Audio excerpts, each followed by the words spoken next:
It is now 4 days to the long-awaited presidential elections in the Democratic Republic of Congo, DRC. One of the key questions the elections pose is who will succeed President Joseph Kabila after 17 years in power, but also is the question of how prepared is the country for this election. Police violence during opposition candidate rallies, loss in a far of nearly 78% of electoral material for the city of Kinshasa, delaying the distribution of result sheets printed in South Africa, all of which raised doubts about the Electoral Commission's ability to hold elections on the scheduled date 23rd December. De tenir le scrutin à la date prévue du 23 décembre. Regardez. The Democratic Republic of Congo's Independent National Electoral Commission is preparing contested voter machines for the December 23 presidential election. The move comes after thousands of voting machines went up in flames last week in the capital, Kinshasa. Opposition parties have strongly contested the introduction of untested tablet-like voting machines for the election. They argue that the machines are more vulnerable to vote rigging than paper and ink and could be compromised by the unreliability of Congo's power supply. The Commission believes the voting machines will facilitate, speed up and give reliable and truthful results in the long-delayed December 23 polls. Last week's blaze at the depot destroyed 8,000 of over 10,000 voting machines due to be used in the capital, Kinshasa, but Seni said the election would go on as scheduled. Though the commission has said nothing on who it believes is responsible for the fire, the ruling coalition and leading opposition candidates immediately traded accusations of blame. Florence Gel is the Africa Desk Director, FIDH. She joins us from Paris, France. A warm welcome to you. So he joins us from Paris, France. So with all of the recent heated incidents during the last days of campaign for this election, what do you make of this situation and all of this latest occurrences in the last days of campaign in the DRC for the DRC elections?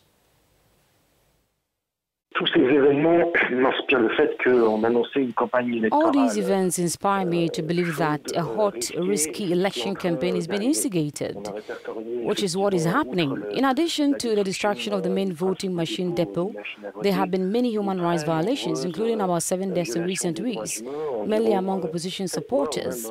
Some 50 injured people, a large number of people arrested from all parties, calls and incitements to hatred and violence. These are worrying situations.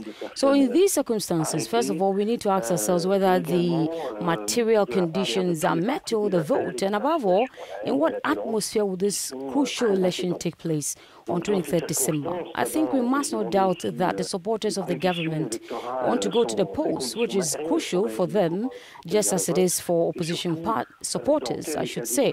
So the vote would take place, but the question is, under what conditions will it take place and what? And with that, we can fear if the conditions will not be optimal or even bad. Comme certains partisans de l'opposition. Et donc le vote va se dérouler, mais la question c'est dans quelles conditions va-t-il se dérouler. Et là, on peut craindre que les conditions ne soient pas optimales, voire soient mauvaises, voire très mauvaises. Indeed, there are fears, but let me ask you, I mean, who really benefits from this chaos? This is a very good question. Who benefits from the chaos? Most probably the power that be, which obviously was to organize a fairly large fraud. But be careful not to make mistakes here. Some of the opposition are positive about the ability of not using the voting machines whose use they dispute. There have been calls from Olivia Kamitatu of the opposition coalition in this direction, saying that it will be necessary to pierce, destroy, and even bend the voting machines. The Congolese will take charge of enforcing the electoral law. So we can see that there are some calls for violence that go in this direction. Most probably the calls for violence by the ruling party are the most numerous, knowing that partisan state violence will probably benefit their candidate more. We also seem to see an opposition, even if it is divided, an opposition that is nevertheless very mobilized to try to reverse a very historical election. Puisqu'il semble que l'on voit une opposition, même si elle est divisée, une opposition quand même très mobilisée pour tenter d'inverser un scrutin historique. So what are the risks, though, going by the things that we've seen this last days of the campaign? What are the risks? The most important risk of this election campaign is obviously an election challenge that would end in a bloodbath, unfortunately. This is possible given the forces involved. First, the growing and fairly majority aspiration of the population, which is expressed on a daily basis. Secondly, the very strong desire for an alternation for these young people who have not known any other than Kabila father or son. And then, obviously, a power in place that will try to maintain itself by all means, because it is a system that has been put in place, and the power obviously wishes to renew this system. Even if in another form, to be able to renew the system that brings privileges, power, and obviously lucrative places. In any case, we at the FIDH are obviously calling for calm, because without calm and without the proper conduct of the electoral operations, it will be more difficult to see the fraud.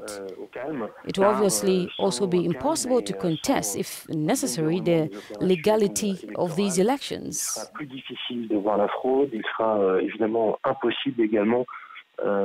De contester, s'il le faut, la légalité de ces élections. Florence Gilles, I'd like to thank you very much for speaking with us. Africa Desk Director, FIDH, Florence Gilles, speaking to us there on the state of preparedness of the DRC for the upcoming elections. It's just about 4 days now to the elections in the... Oui, ça arrive très bientôt, hein. C'est le dernier tournant. It's the last, leg, I guess. Yes, before the election. Indeed, and you can be sure that we will be bringing you coverage of that elections in the DRC right here on Africanews. If you're just joining us, do not forget that you are watching the morning call right here on Africanews. On our website, africanews.com, you can catch the very latest stories from across the continent and elsewhere. Again, africanews.com. Also, our broadcast is coming to you in French and in English. And for those on the CanalSat network, you can choose either of the two languages. All you need to do is to change the settings on your remote control. Now, still to come on the program. The fashion industry is growing in Nigeria with the appearance of new creators every day, but many designers are struggling to set up modern workshops with professional equipment. Could co-working be a solution? And in sports, Barcelona striker Lionel Messi wins again. This time his 5th golden shoe on a record that makes him Europe's top scorer. All of this plus much more when we return after the break. Hanan and I will be right back. Stay with us.